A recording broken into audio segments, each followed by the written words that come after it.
Hi, I'm Shelley Leffingwell with National American University with Dr. McKnight's Speech 1200, Summer of 2014. Today I would like to talk to you about childhood obesity and recess. Why is it important? Lots of reasons, I can tell you. We're going to get there though. I want to remind you that children are getting fatter and fatter every single year. We see these images across our school campuses every single day, and it really is a disconcerting understatement.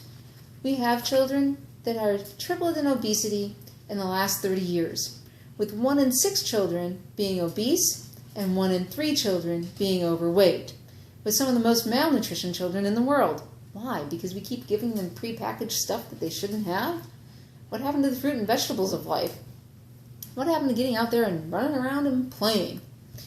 With about 11% of the states reporting and 57% of the districts, they say they still require elementary students to have a scheduled recess every single day. Now this is up from 4% in 2000 from the CDC. The average allotted time now is 30 minutes. It used to be, 10 years ago, 60 minutes. We lost half the time? What are we using it for? Well, No Child Left Behind did us a favor. It said, hey, we need to be more worried about our test and not less worried about kids having physical activity. The other thing we saw happen in the last 10 years was incidents of ADHD going up, children having more social problems, psychological problems, and more medicated students. We lost 30 minutes of recess, and we saw our student activity of having to be medicated to be calm and be able to focus in class go up. Not rocket science. Wonder why. Do children need to get out and play? Get the wiggles out so they can refocus and settle down? Absolutely. As a former personal trainer, I saw my clientele change in the last 15 years. And what I saw was I went from having that middle-aged woman trying to lose that last 10, 15 pounds, and man trying to bulk up a little bit more, to more and more students showing up. Because I was seeing students have more time with this, and more time starting out at this age. And this can be considered a play date with mom and dad. Mom and dad would put them in front of a screen and say, here you go, have a good time.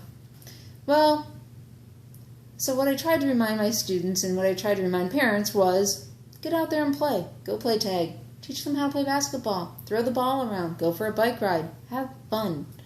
And so I would develop all of my programs around recess type settings and class games that I played as a kid. Hopscotch, balance beam, swinging. All of those things were meant for childhood development. Recess is very integral in that. Children need to play to develop proper and maintain body weight.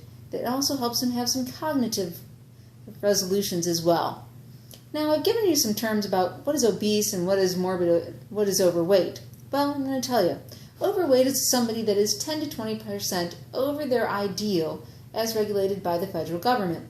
So for a student at the age of 10, they should be approximately 4 feet tall and weigh approximately 55 pounds. So what about that student that's this weight? It's 65 to 75 pounds. Well, they're considered overweight. That extra 10 pounds increases their stress on their heart, their lungs, their joints, and their developing bones. Now, obese is somebody that is 20% over their normal body weight. At this stage, we're seeing children develop adult-type diseases, including type 2 diabetes, hypertension, stroke. They're having heart attacks. They're having arthritis-type symptoms, sleep apnea, social stigmatization, and psychological problems that go with that social stigmatization. I mean, when did you need a fat, skinny gene? Come on, I don't think so. Morbid obesity is 30% over your normal weight. So what are the risk factors? All types of cancer go up, even in students. We're also seeing different types of melanomas come up and Hodgkin's lymphoma. Now most of these can be prevented by a healthy diet and normal exercise for a student. There are some exceptions due to genetics that would keep that from happening. The federal government puts out a guideline of what is believed to be healthy for all students at every age group. They even have an award. Yay! We did something right. The Presidential Award. I know as a child I competed for Presidential Award because you were the fittest student in the class. And that's what you wanted. You wanted to be that person. It was competitive. Now, for the 5th grade, it says that a boy should be able to do 45 sit-ups. Okay. A shuttle run, which is approximately 25 yards, in 10 seconds. They should be able to run the mile under 8 minutes, just barely, by 3 seconds, and do 22 push-ups. All right, that sounds reasonable. Now a girl, she should be able to do 40 sit-ups, run that same shuttle run in 10.8 seconds. She gets to go a little further. And her mile should be at 9 minutes and 19 seconds. And she should be able to do 20 push-ups. I'm 42. I can do all that. And it wasn't that difficult. I get up and go do it. I just like to do it, and I feel better. The recommended number of minutes that the No Child Left Behind Act said we should have in recess. Oh wait, they took that out because the test was more important. Yeah, the No Child Left Behind Act, great idea. Bad for the student. It said we have to be worried about what a test score says and that we need to make sure everybody is up to par and nobody fails. So therefore, to get rid of that, to make that happen, we took out recess. That's where your 30 minutes went. It went into classroom time. And what I know from my students and what I know from my teachers, they're saying that extra 30 minutes, they need to be outside because they're not paying attention anymore. They've lost that attention span. They need to go play and get the wiggles out. So the amount of time that children actually have for recess is so limited, they can barely start a round of tag, horse, or even get up to the maximum height the swing could go. That was my favorite part about recess. How high does that swing go? More time is needed for recess to help a variety of problems that are currently treated with medications, and we mentioned a few of those earlier. Hypertension, ADHD, ADD, all of those mood issues would mostly go away with an extra 30 minutes of recess.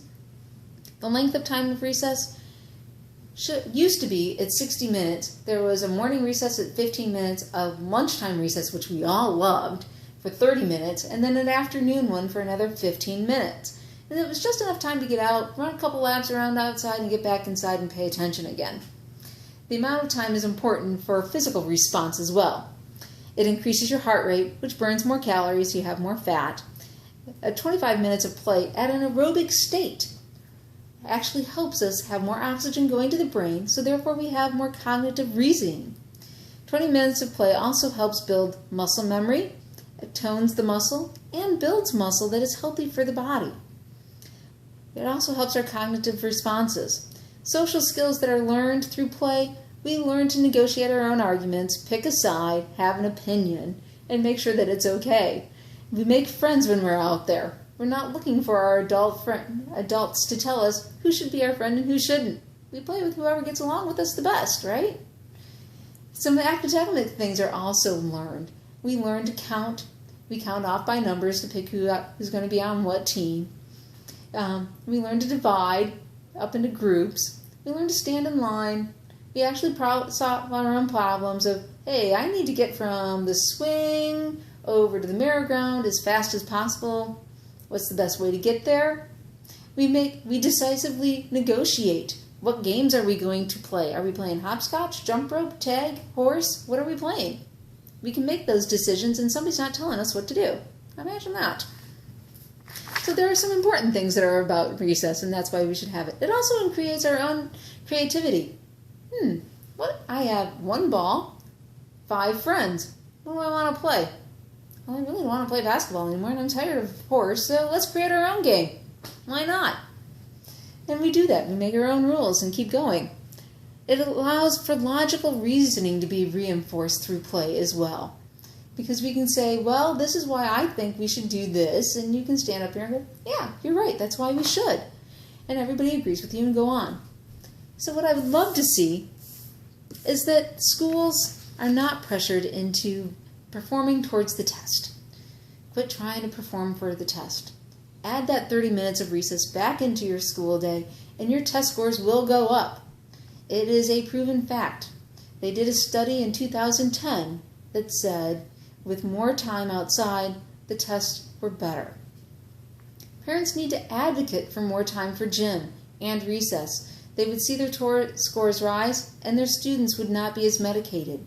School boards need to support those teachers to be more creative of how to get their children moving.